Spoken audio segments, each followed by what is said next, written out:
Hello everyone, welcome back to our channel insight CSIT. My name is Poonam. मैं यहाँ पे Bihar state examination की preparation करवा रही हूँ, सब्जेक्ट कंप्यूटर साइंस। तो कंप्यूटर साइंस का एग्जामिनेशन हो चुका है, 12 को हुआ था। तो उसके आंसर की रिलीज कर दिए गए हैं। अब बहुत सारे स्टूडेंट का मैसेज आ रहा है कि मैम उस आंसर की में बहुत सारा आंसर गलत दिया हुआ है। तो आप एक बार कंफर्म कर दीजिए कि कौन सा आंसर गलत है, कौन सा आंसर गलत नहीं है। तो मेरे पास कुछ क्वेश्चन आए हैं, शिफ्ट 1 के भी और शिफ्ट 2 के भी। तो चलिए एक बार देख लेते हैं, आप लोग भी सोल्व कीजिए।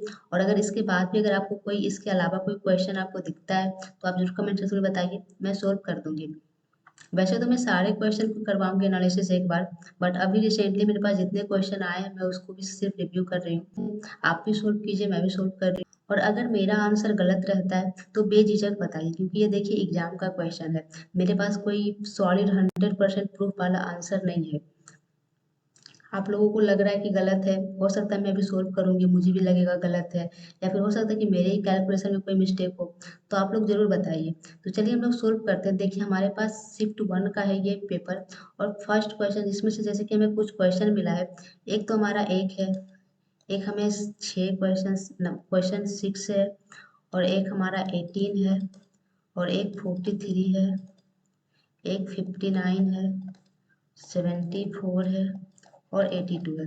इतने क्वेश्चन हमारे पास आया है शिफ्ट 1 का कि मैम एक बार इसको कंफर्म कर दो, इसका आंसर सही है या फिर गलत है। तो चलिए यहाँ पे सोल्व करते हैं। मैं आपके सामने ही क्वेश्चन सोल्व कर रही हूँ। तो देखो सबसे पहला क्वेश्चन हमारा है के मैप से सोल्व करने बोल रहा है। और यहाँ पे देखो वैल्यू क्या दिया हुआ है, 0 1 2 4 5 6 8 9 10 12 13 14। तो के मैप में हम लोग क्या करते हैं, यहाँ पे देखो कितना वेरिएबल है, 4 है।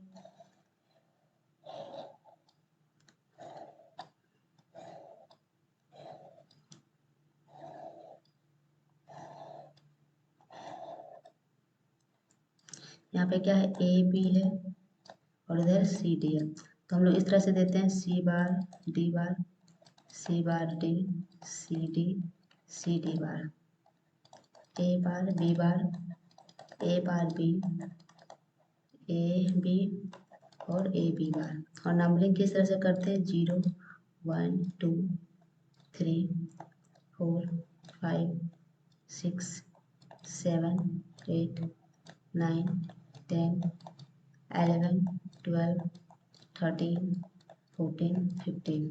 इसी तरह से करते हैं। उसके बाद देखो वैल्यू क्या दिया हुआ है, 0 है तो 0 पे डाल दो, 1 है तो 1 है। उसके बाद क्या है, 4 है तो 4 है। उसके बाद देखो 5 है, और देखो यहाँ पे 2 भी है तो 2 इधर कर दो। 4 है, 5 है हो गया, 6 है 6 हो गया।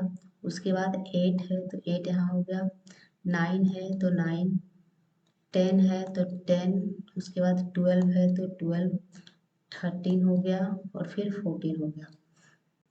तो देखो हम लोग के मैप में क्या करते हैं, सबसे बड़ा ग्रुप बनाते हैं। सबसे पहले हमारे माइंड में क्या आता है कि जो सबसे बड़ा ग्रुप बन रहा है उसको बनाओ। तो हम लोग ग्रुप कैसे बनाते हैं, पावर में बनाते हैं, हमेशा 2 की पावर में बनाते हैं। तो यहाँ पे देखो 2 की पावर में हमारा या तो 2 बनेगा, या तो 4 बनेगा, 4 बनेगा, या तो 8 बनेगा, या तो 16 बनेगा। तो यहाँ पे देखो 8 बन रहा है हमारा सबसे बड़ा ग्रुप, तो एक ग्रुप इसको बना लो। और एक देखो हमारा इधर बच गया, तो इसको हम लोग बना सकते हैं, इधर 4 का और इधर 4 का, इस तरह से हम लोग बना सकते हैं ना एक ग्रुप। ये हो गया और ये हो गया, राइट। तो देखो यहाँ से हमारा क्या मिल गया। तो उसके बाद हम लोग क्या करते हैं कि जो भी ग्रुप बना उसमें हम लोग कॉमन लेते हैं। तो यहाँ पे देखो कॉमन क्या है, सी बार, तो सी बार हो जाएगा। उसके बाद प्लस, अब इन दोनों में देखो कौन सा कॉमन है, इस ग्रुप में और इस ग्रुप में, डी बार कॉमन है तो डी बार। तो देखो हमारा आंसर ना यही होगा 100% करेक्ट, क्योंकि यहाँ पे मेंशन किया हुआ है के मैप। और के मैप के मेथड से हम लोग क्या करते हैं, सिंप्लीफिकेशन करते हैं। जो सबसे मतलब कि शॉर्ट वाला होगा वही हमारा आंसर होगा। 100% ये आंसर सही होना चाहिए, लेकिन आपके ऑप्शन में तो दूर दूर तक नहीं है। तो अब मुझे नहीं पता कि अगर आप लोगों ने चैलेंज करवाया है या नहीं करवाया है, और अगर चेक करवाए वो वैलिड मानता है या फिर नहीं मानता है, बट मेरा आंसर यही आ रहा है। आपके सामने मैंने सोल्व किया है, आप लोग भी सोल्व करके देखिए कि क्या आ रहा है आंसर, और जरूर बताइए कमेंट सेक्शन में। अब चलिए नेक्स्ट क्वेश्चन देखो हमारा है 6। 6 में देख लेते हैं एक बार क्या है। 6 में भी देखो वही दिया हुआ है, what is the expression in SOP form, मतलब कि सम ऑफ प्रोडक्ट। और यहाँ पे देखो वैल्यू दिया हुआ है, मतलब कि हम यहाँ पे भी कैसे सोल्व करेंगे, के मैप से ही कर सकते हैं। तो के मैप से देखो इसको भी सोल्व करो। सॉरी, यहाँ पे वेरिएबल एक्चुअली 3 ही दिया हुआ है, तो हम लोग इसको ऐसे नहीं ऐसे बना सकते हैं।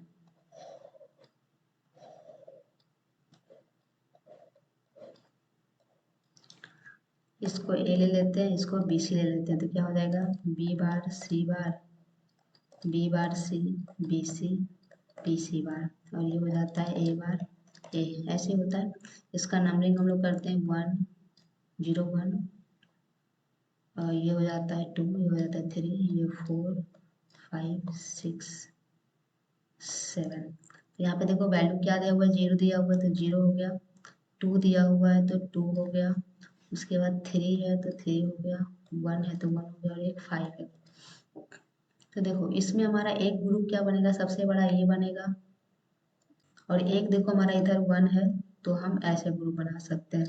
तो देखो यहाँ से हमारा क्या मिल जाएगा, ए बार मिल जाएगा, और यहाँ से देखो हमारा क्या मिल जाएगा, प्लस बी बार सी, बी बार सी, और यही हमारा हो जाएगा आंसर, जो कि ये गलत है। तो आप दोनों क्वेश्चन में चैलेंज करवा सकते हो, मेरे अकॉर्डिंग 100% यही आंसर होगा। बाकी आप लोग बताइएगा कमेंट सेक्शन में आप लोगों को क्या आंसर आ रहा है। नेक्स्ट क्वेश्चन नंबर देखो है 18।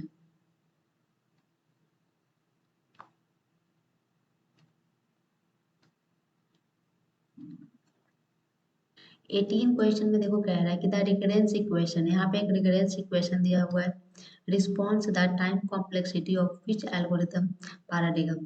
तो देखो यहाँ पे एक क्वेश्चन कह रहा है कि यहाँ पे मेंशन किया हुआ है कि रिकरेंस इक्वेशन दिया हुआ है, और इस इक्वेशन की जो कॉम्प्लेक्सिटी है किस एल्गोरिथम से रिप्रेजेंट करेंगे हम लोग, divide and conquer, greedy algorithm, dynamic programming और ब्रूट फोर्स। तो देखो इसका आंसर क्या दिया हुआ है, डिवाइड एंड कॉन्कर, ये सही है, ये आंसर ना सही दिया हुआ है, डिवाइड एंड कॉन्कर होता है बेसिकली। ये जो है ये क्या है, रिकरेंस सोल्विंग क्वेश्चन होता है, जिसको कि हम सब्स्टिट्यूशन मेथड से या फिर मास्टर्स थ्योरम से हम लोग सोल्व करते हैं इसको। तो इसमें हम लोग क्या करते हैं, सबसे पहले डिवाइड करते जाते हैं, रिकर्सिवली सोल्व करते हैं। तो इसका आंसर क्या है, डिवाइड एंड कॉन्कर, ये सही आंसर। इस पे आप चैलेंज मत कीजिएगा, अगर आपने किया है तो आपका 50 रुपये वेस्ट हो जाएगा। ये आंसर आपका सही है। जिनका भी ये डाउट था आई होप उनको समझ में आया होगा। नेक्स्ट देखो क्वेश्चन डाउट है किसी का 43 में देख लेते हैं कि क्या क्वेश्चन है।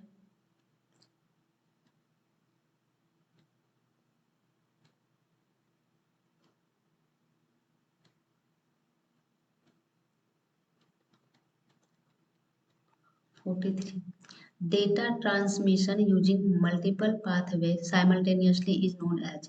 यहाँ पे कह रहा है कि अगर हमें कोई डेटा को ट्रांसमिट करना है मल्टीपल पाथ में, वो भी साइमल्टेनियसली, तो उसको हम लोग क्या कहेंगे, parallel transmission, serial transmission, duplex, half duplex. तो देखो यहाँ पे साइमल्टेनियसली मतलब होता है सेम टाइम पे, मतलब कि सेम टाइम पे हमें मल्टीपल पाथ में हम लोग को डेटा का ट्रांसमिट करना है, तो हम लोग क्या करें, यूज करेंगे पैरेलल, सीरियल, डुप्लेक्स या फिर हाफ डुप्लेक्स। तो इसका आंसर दिया हुआ है पैरेलल ट्रांसमिशन, और मुझे लगता है कि 100% ये सही आंसर है, पैरेलल ट्रांसमिशन ही होगा, क्योंकि डुप्लेक्स हाफ डुप्लेक्स तो हो ही नहीं सकता, और डुप्लेक्स भी नहीं होगा, सीरियल भी नहीं होगा, क्योंकि यहाँ पे क्या कह रहा है साइमल्टेनियसली। तो ये इसका भी आंसर सही है। आई होप जिनका डाउट्स था उनको क्लियर हुआ होगा। ये पैरेलल, पैरेलल में क्या होता है कि सेम टाइम पे, जैसे हम लोग बोलते हैं ना फुल डुप्लेक्स में, कि हम लोग फोन पे जैसे बात करते हैं तो उधर से भी रिप्लाई आ रहा है, सेंडर भी बोल रहा है, रिसीवर भी बोल रहा है सेम टाइम पे। तो एक तरह से एग्जांपल ले सकते हैं उसी का, ये है पैरेलल ट्रांसमिशन। तो ये आंसर आपका आई थिंक मुझे लगता है कि ये सही है, आप लोग बताइएगा आपको क्या लग रहा है। और दूसरा डाउट था किसी का 59 क्वेश्चन, 59 में देख लेते हैं एक बार क्या है।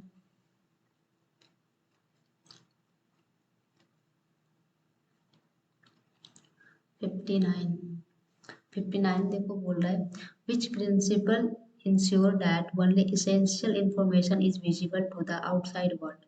तो देखो यहाँ पे क्वेश्चन है which principle ensure that only essential information is visible to the outside world.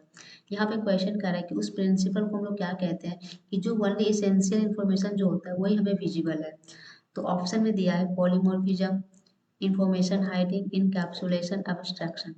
तो देखो यहाँ पे 90% लोग ना एब्स्ट्रैक्शन ही आंसर लगाएंगे और मुझे भी एब्स्ट्रैक्शन ही लगता है, बट यहाँ पे इंफॉर्मेशन हाइडिंग आंसर दिया है। तो देखो अगर यहाँ पे उप्स के कॉन्सेप्ट को माइंड में रखकर अगर ये क्वेश्चन सेट किया गया है तो इसका 100% एब्स्ट्रैक्शन होगा, बट यहाँ पे मेंशन नहीं किया है कि ये उप्स का ही है। कंप्यूटर साइंस में बहुत सारे जैसे देखो ये क्वेश्चन कंप्यूटर साइंस का है, तो यहाँ पे हम लोग डेटा कुछ भी हो सकता है ना, जरूरी तो नहीं है ना कि प्रोग्रामिंग से रिलेटेड ही हो। तो उस वे में अगर सोचा जाए तो इन्फॉर्मेशन हाइडिंग भी गलत नहीं है। अब डिपेंड करता है कि जिन्होंने क्वेश्चन सेट किया है वो किस वे में किया है। अगर किसी ने चैलेंज करवाया है तो देखते हैं आंसर क्या होता है। तो ये मैं 90+10 में हूँ। अगर ये उप्स का है तो 100% अब्स्ट्रैक्शन होना चाहिए आंसर, बट अगर डिफरेंट वे में क्वेश्चन सेट किया गया है तो ये आंसर भी गलत नहीं होगा। मुझे जैसा लगता है, आप लोग बताइएगा कमेंट सेक्शन में। अब देखो नेक्स्ट डाउट क्वेश्चन हमारा है 74। 74 में देख लेते हैं क्या है।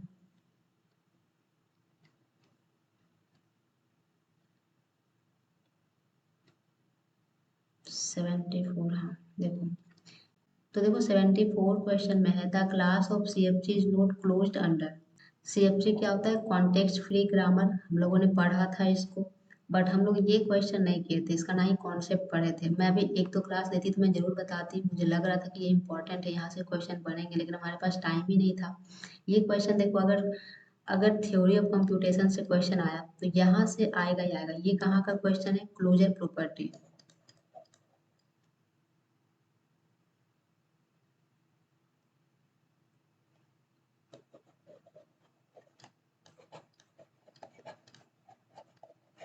तो ये एक ऐसा टॉपिक है ना कि कोई भी एग्जाम हो, अगर TOC से क्वेश्चन आ रहा है तो यहाँ से क्वेश्चन बनता ही बनता है। एक तो चॉम्स्की हायरार्की जो अपन पढ़े थे वहां से क्वेश्चन, और एक क्लोजर प्रॉपर्टी से क्वेश्चन आता ही आता है।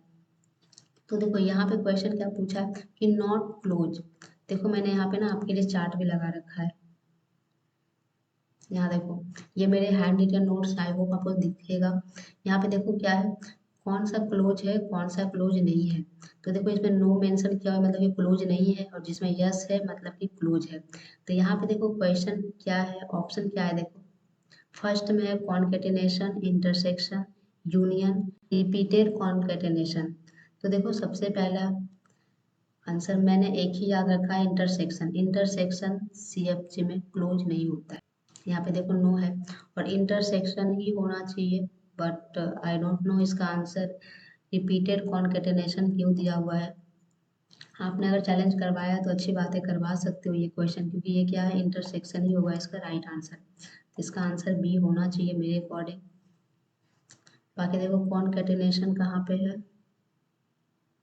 देखो कॉन्केटेनेशन में क्या होता है, यस होता है, मतलब कि वो होता है। और यहाँ पे रिपीटेड कॉन्केटेनेशन का मुझे आइडिया नहीं है, बट हाँ इंटरसेक्शन का 100% श्योर हूँ। नेक्स्ट देखो क्वेश्चन है 82। 82 में देख लेते हैं क्या है। Programming language commonly used for AI is. यहाँ पे कह रहा है कि इनमें से कौन सा प्रोग्रामिंग लैंग्वेज है जो यूज होता है AI में, आर्टिफिशियल इंटेलिजेंस में। फर्स्ट है लिस्प, पर्ल, प्रोलॉग, C++। और इसका राइट आंसर क्या दिया हुआ है, पर्ल। पर्ल 100% गलत है। तो देखो यहाँ पे मोस्टली ना AI में यूज होने वाले लैंग्वेज लिस्प है, प्रोलॉग है। यहाँ पे पर्ल तो 100% नहीं यूज होता है। तो यहाँ पे अगर आपने चैलेंज करवाया है इस क्वेश्चन पे तो मार्क्स मिलने चाहिए, ये 100% गलत है। तो देखो ये कुछ क्वेश्चन थे शिफ्ट 1 के, जो मुझे लगता है कि कुछ क्वेश्चन सच में गलत हैं आंसर दिए हुए, मतलब ऑलमोस्ट 4 से 5 क्वेश्चन तो गलत थे ही। एक दो क्वेश्चन सही था, स्टूडेंट को भी डाउट था, आई होप उनका क्लियर हुआ होगा। एक दो क्वेश्चन सही था आंसर जो आप लोगों को डाउट में था, बाकी कुछ क्वेश्चन के आंसर गलत भी थे। ये तो था हमारा शिफ्ट 1 का। अब हम लोग देखते हैं शिफ्ट 2 में कि शिफ्ट 2 में क्या क्या क्वेश्चन गलत है। शिफ्ट 2 में भी देखो हमारे पास कुछ क्वेश्चन आए हैं, जैसे कि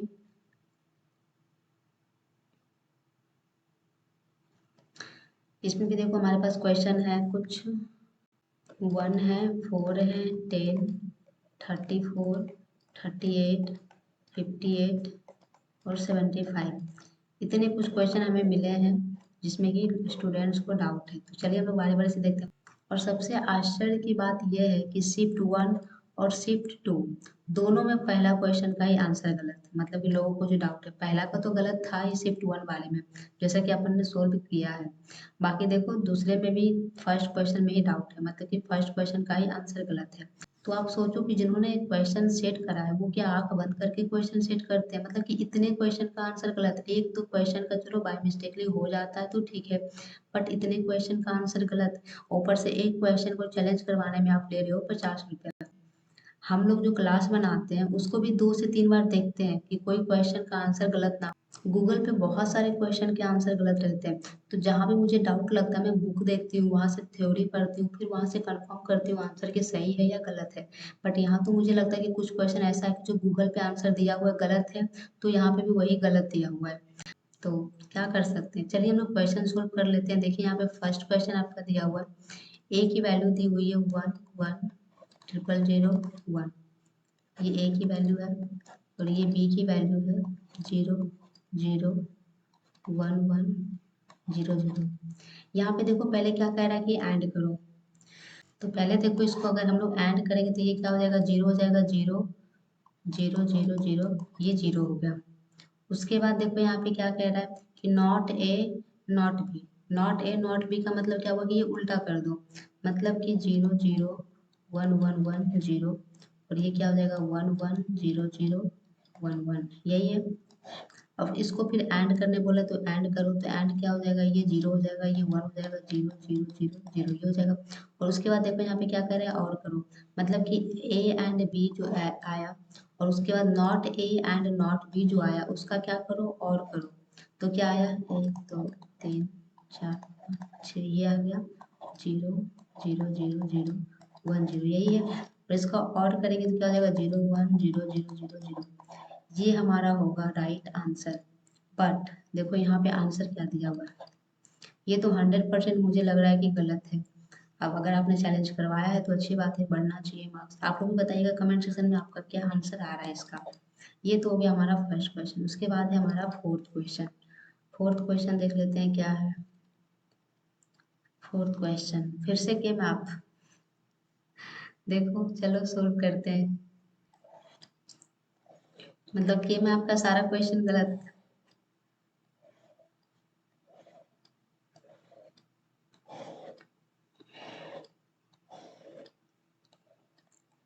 इधर ले लेते हैं ए बी, इधर ले लेते हैं सी डी, ये क्या हो जाएगा, C bar D bar, C bar D, C D, C D bar. ये किस तरह से लिखते हैं आई होप आपको पता होगा, मैंने पढ़ाया है, आप वहाँ पे जाकर देखिएगा आपको समझ में आ जाएगा। और नहीं तो फिर दोबारा तो पढ़ा ही रही हूँ डिजिटल लॉजिक, उसमें पढ़ लेंगे। ए बार बी हो जाएगा, यहाँ पे ए बी हो जाएगा, ए बी बार। नंबरिंग किस तरह से करते हैं, 0 1 2 3 4 5 6 7 8 9 10 11 12 13 14 15 हो गया। अब देखो वैल्यू क्या दिया हुआ है, 0 दिया हुआ है, 0, 1 है तो 1, फिर 2 है तो 2 पे जाओ, फिर 4 है तो 4 पे जाओ, फिर 5 है तो 5 पे जाओ, फिर 6 है तो 6 पे जाओ, फिर 10 है, 10 यहाँ हो गया, और फिर 12 है तो 12 यहाँ हो गया, उसके बाद 13 है तो 13 यहाँ हो गया, ये हो गया। अब हम लोग क्या बनाते हैं, ग्रुप बनाते हैं। ग्रुप हमेशा किस में बनाते हैं, 2 की पावर में बनाते हैं, और कोशिश हमेशा क्या करते हैं, सबसे बड़ा ग्रुप बनाने का। तो सबसे बड़ा ग्रुप देखो यहाँ पे 8 का तो नहीं बन रहा है, 4 का बन रहा है, तो हम लोग 4 का बना लेते हैं पहले ये ग्रुप। एक देखो हमारा ये बचा हुआ भी, तो इसको भी हम लोग एक और ग्रुप बना लेते हैं, इस तरह से 4 ग्रुप ये बन जाएगा हमारा। दूसरा देखो हमारा 4 का ग्रुप, एक इधर से ये बन जाएगा, और एक इधर से ये बन जाएगा, और एक बच गया हमारा ये एक, तो इसको इधर से बना लो, क्योंकि इसके पास तो कोई और ऑप्शन ही नहीं है इसके अलावा। तो अब देखो इसको अगर हम लोग सोल्व करेंगे, तो सबसे पहले देखो इस ग्रुप का लेके चलते हैं। तो इस ग्रुप का क्या हो जाएगा, इधर से देखो कॉमन क्या आएगा, ए बार, तो ए बार ले लो, इसमें से कॉमन क्या आएगा, सी बार, तो सी बार, इसका हो गया ए बार सी बार प्लस। अब इस ग्रुप का लेके चलो, तो इस ग्रुप में देखो दोनों में कॉमन क्या है, बी कॉमन है, तो बी ले लो, इसमें से दोनों में कॉमन क्या है, सी बार, तो सी बार, मतलब कि बी सी बार। उसके बाद इस ग्रुप का ले लो, तो इस ग्रुप में देखो दोनों में कॉमन क्या है, ए बार, तो ए बार ले लो। और इसमें दोनों में कॉमन क्या है, डी बार, मतलब कि ए बार डी बार। और उसके बाद इसका ले लो, इसका ले लो, तो इन दोनों में कॉमन क्या है, बी बार कॉमन है, तो बी बार हो जाएगा। उसके बाद सी डी बार। यही होगा आपका राइट आंसर। मेरा तो यही आ रहा है। जब इनको 4 का ही बनाना था तो के मैप क्यों यूज करवाया, मुझे तो ये नहीं समझ में आ रहा है। ये पूरे में 4 लिया, के मैप हम लोग क्यों यूज करते हैं, सिंप्लीफिकेशन का यूज करते हैं। ये 4 तो आएगा ही नहीं, ये तो और 100% ऑप्शन ही गलत लग रहा है। देख कर ही कोई भी बोल देगा कि ये गलत ऑप्शन है। देखो हमारा आंसर ये आ रहा है, आप भी बताइएगा सोल्व करके कि आपका आंसर क्या आ रहा है। बाकी देखो नेक्स्ट क्वेश्चन हमारा क्या है, 10 है। तो 10 देख लेते हैं एक बार क्या है 10 में। De Morgan's first theorem states that the complement of fill in the blanks of variable is equal to the fill in the blanks of their individual complements. Option क्या दिया हुआ है, एंड और and, NAND nor, nor NAND. देखो NAND और nor तो ये होगा नहीं, क्योंकि डिमोर्गन्स में हमारा क्या होता है, और होता है और एंड होता है दोनों। तो कंफ्यूजन क्या है, इसमें है। तो देखो यहाँ पे क्वेश्चन में क्या मेंशन किया हुआ है, फर्स्ट थ्योरम। हम लोग डिमोर्गन्स में सबसे पहले किसको करते हैं सोल्व, एंड को करते हैं। तो आई थिंक हमें यहाँ पे एंड होना चाहिए। जैसे कि कॉम्प्लीमेंट यहाँ पे कह रहा है कॉम्प्लीमेंट ऑफ एंड, तो इस तरह से। उसके बाद क्या कह रहा है, equal to fill in the blanks of their individual complement. तो अगर हम लोग इसको सोल्व करेंगे तो देखो क्या हो जाएगा, ए बार प्लस बी बार, मतलब कि इंडिविजुअल हमें शो कर रहा है तो यहाँ पे हो जाएगा और। तो मुझे लगता है कि इसका आंसर एंड और होना चाहिए, मतलब कि ए ऑप्शन। आप लोग बताइएगा बाकी लोगों को क्या लगता है। नेक्स्ट देखो हमारे पास डाउट है 34। 34 देख लेते हैं क्या है। तो देखो 34 में है मेंशन किया हुआ, fill in the blanks offers the ability to query the data and insert, alter and delete tuples। तो देखो यहाँ पे क्वेश्चन कह रहा है कि इनमें से कौन सा होगा जिसमें कि हम लोग डेटा को इंसर्ट कर सकते हैं, ऑल्टर कर सकते हैं, डिलीट कर सकते हैं। और किसमें यहाँ पे देखो मोस्ट इम्पॉर्टेंट टपल मेंशन किया हुआ है। मुझे पता है आप लोगों को क्यों डाउट हुआ होगा इस क्वेश्चन में, क्योंकि मैंने एक चार्ट प्रोवाइड किया था आप लोगों को जिसमें कि data definition language, DML, DCL वगैरह बताया था, जिसमें कि डेटा डेफिनेशन में ये एल है, जिसमें कि डेटा डेफिनेशन लैंग्वेज में हम लोग क्या पढ़े थे, क्रिएट पढ़े थे, ऑल्टर पढ़े थे, ड्रॉप, ट्रंकेट और रीनेम। और दूसरी ओर डीएमएल में क्या पढ़े थे, इंसर्ट, अपडेट, डिलीट। बट देखो यहाँ पे ऑल्टर है, ऑल्टर किस में आता है, डेटा डेफिनेशन लैंग्वेज में आता है। और इंसर्ट और डिलीट किस में आता है, डीएमएल में आता है। तो यहीं से देखो एक आइडिया लगा लो कि क्वेश्चन में कुछ तो कंफ्यूजन है। तो यहाँ पे आंख बंद करके ऐसा नहीं लगाना है कि यहाँ पे ऑल्टर दिया हुआ है और ऑल्टर डीडीएल का होता है तो डेटा डेफिनेशन लैंग्वेज लगा के आगे नहीं। यहाँ पे देखो टपल पे बोल रहा है कि टपल में अगर हमें कुछ इंसर्ट करना हो, ऑल्टर करना हो, डिलीट करना हो तो क्या होगा। तो इसका राइट आंसर ना, इसका आंसर डीएमएल ही होगा, डेटा मैनिपुलेशन लैंग्वेज ही होगा। तो ये ना राइट आंसर है, मुझे जैसा लगता है। बाकी आप लोग जरूर बताइएगा। नेक्स्ट क्वेश्चन देखो है 38। देख लेते हैं 38 में क्या है।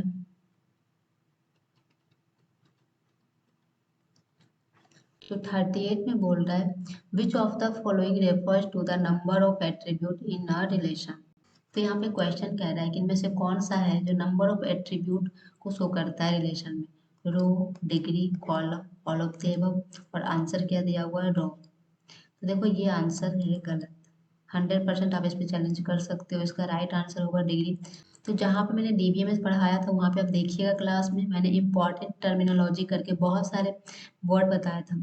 एट्रीब्यूट किसको कहते हैं, रिलेशनल स्कीमा किसको कहते हैं, टपल किसको कहते हैं, domain, attribute, degree, cardinality, column, वो सब मैंने बताया था। जिसमें कि डिग्री का साफ साफ डेफिनेशन लिखवाया था कि the number of attribute in the relation is known as degree, ना कि रो कहते हैं, उसको हम लोग क्या कहते हैं, डिग्री कहते हैं। तो इसका राइट आंसर क्या हो जाएगा, बी हो जाएगा। तो आप लोग अगर चैलेंज करवाए हो तो मार्क्स मिलना चाहिए इसके लिए। आप लोग मुझे जरूर बताइएगा कमेंट सेक्शन में इसका आंसर आप लोगों ने क्या लगा कर आया है। नेक्स्ट क्वेश्चन देखो हमारे पास है 58।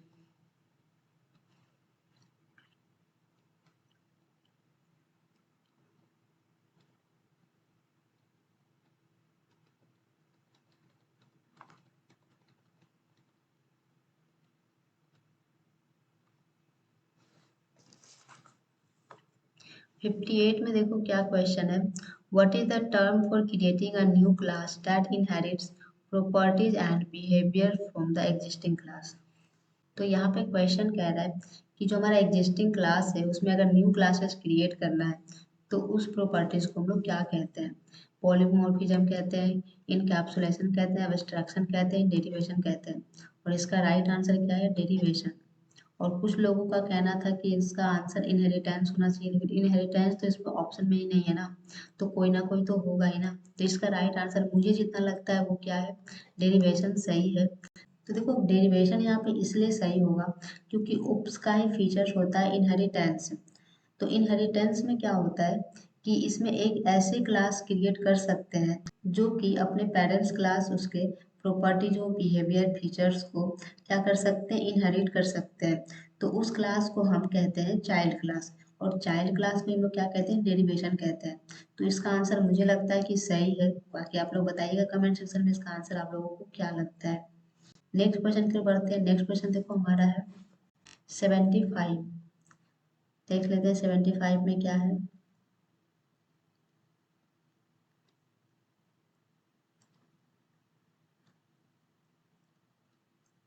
75 है, maximum rate range of RFID module is. देखो RFID का फुल फॉर्म्स होता है रेडियो फ्रीक्वेंसी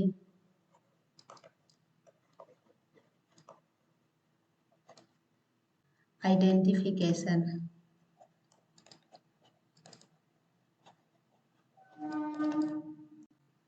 तो देखो यहाँ पे ऑप्शन दिया हुआ है 10 cm, 5 cm, 15 cm, 2 cm।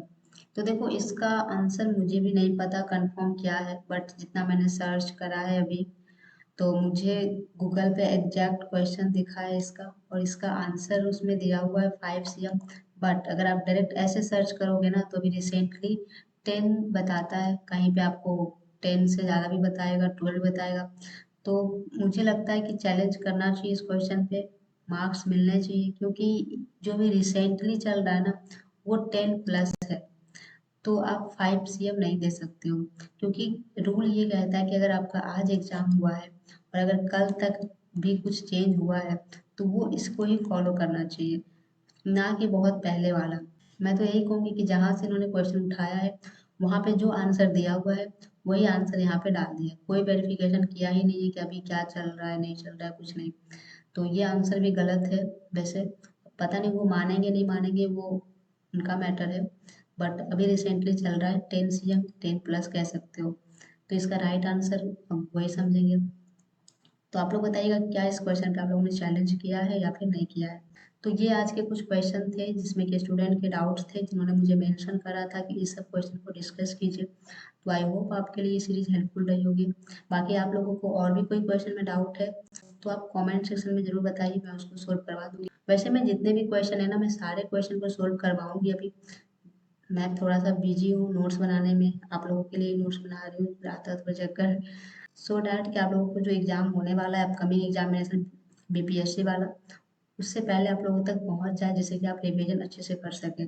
तो आई होप आपके लिए क्लासेस हेल्पफुल रही होगी। Thank you so much for watching this video and wait for next video.